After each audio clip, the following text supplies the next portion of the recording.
Bienvenidos, bienvenidas a Multiverso Artístico. Mi nombre es Señor Verso y hoy no vamos a hacer el típico análisis de arte barroco de manual. Nada de quedarnos en la superficie con la composición o la luz.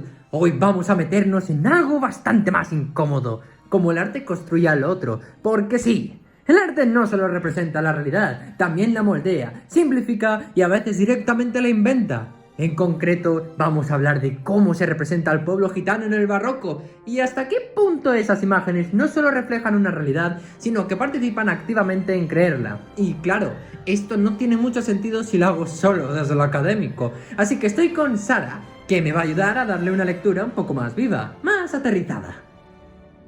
Claro, porque al final, si hablamos de representación, pero no hay nadie que la cuestione desde fuera de ese marco, se queda cojo. Y además de este tema es delicado, porque no solo es historia del arte, es también cómo se ha construido una mirada que en muchos casos sigue funcionando hoy. Totalmente. Y para entender esa mirada hay que empezar por el contexto. Nos vamos a los siglos XVI y XVII, una Europa bastante obsesionada con el orden. Todo jerarquizado, todo estructurado, cada uno en su sitio. Y dentro de ese sistema, cualquier forma de vida que se salga de lo establecido genera tensión. Ahí entran los gitanos. Desde el siglo XV ya están presentes en la península, pero su forma de vida, itinerante con prácticas culturales propias, empieza a verse como un problema. Y claro, la respuesta institucional es bastante directa: intentar que dejen de ser lo que son. O sea, no es una cuestión de convivencia, es una cuestión de normalización forzada, de encajar en un modelo concreto sí o sí. ¡Bingo! ¡Premio para la caballera! La pragmática de Medina del Campo en 1499 ya va en esa línea. Abandonar el nomadismo, establecerse, adoptar oficios válidos. Y a partir de ahí, todo un proceso de prohibiciones, lengua, vestimenta, costumbres, incluso intentos de borrar la identidad bajo categorías como castellanos nuevos. Que eso es bastante fuerte, porque ya no es solo regular conductas, es intervenir directamente en la identidad cultural. Y eso no desaparece sin más, sino que se transforma cómo la sociedad percibe a ese grupo.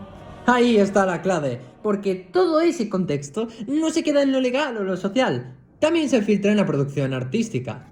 En paralelo a estas políticas, el arte empieza a generar imágenes de estos grupos, y aquí aparece Jacques Scalot, con su serie Les Bohemians.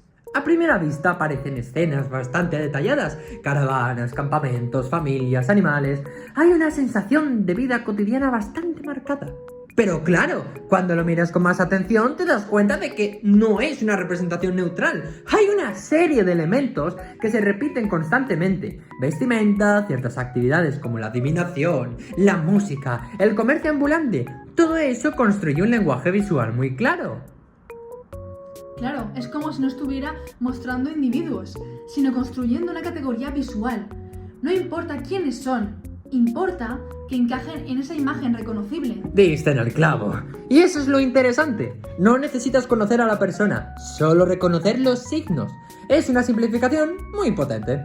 Y bastante peligrosa, porque reduce una realidad compleja a un conjunto de clichés. Además, hay algo que me llama la atención. Aunque están dentro del territorio europeo, se perciben como si fueran completamente ajenos.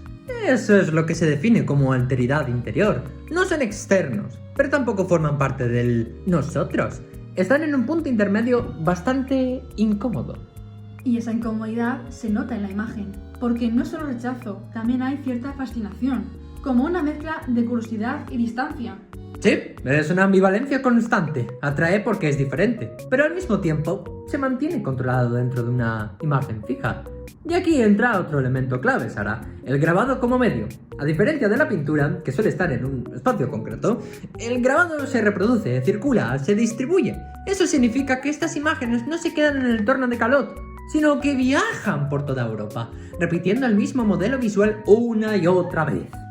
O sea, que no es solo una imagen, es una imagen que se multiplica.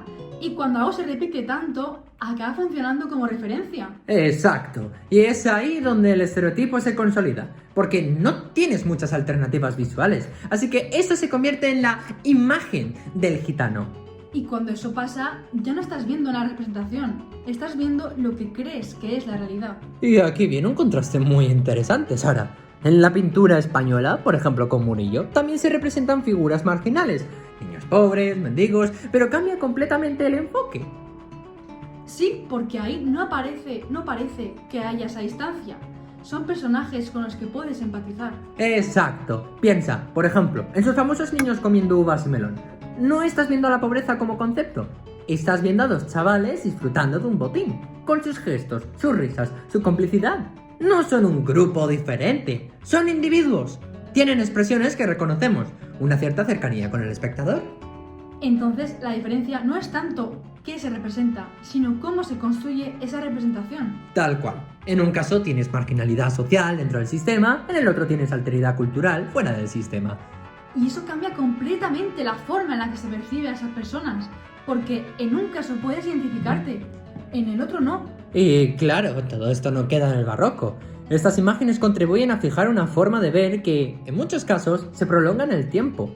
Sí, porque al final lo complicado de los estereotipos es que no desaparecen fácilmente, se transforman, pero siguen ahí. Y muchas veces ni siquiera somos conscientes de que estamos mirando desde ahí. Ahí le has dado, y eso afecta directamente a cómo se perciben las personas en el presente, porque no partes de cero, partes de una construcción previa. Que en este caso tiene siglos de historia. Y por eso es importante revisarlo, no para juzgar el pasado sin más, sino para entender cómo se han construido ciertas ideas y cómo siguen funcionando. Al final el arte barroco no solo estaba representado el mundo que tenía delante, estaba ayudando a organizarlo, a definir quién pertenecía y quién quedaba fuera. Y esa definición no era inocente. Para nada. Así que quizás la próxima vez que veamos una imagen histórica, en lugar de preguntarnos solo ¿qué muestra?, deberíamos preguntarnos ¿qué está construyendo? ¿Y desde dónde? También. Y lo más loco es que hoy, en pleno siglo XXI, seguimos usando el mismo filtro de Instagram, barroco, para mirar a mucha gente. Tal cual. Hemos cambiado el grabado por el algoritmo, pero la construcción del otro sigue el mismo patrón. ¡Nos vemos en la siguiente!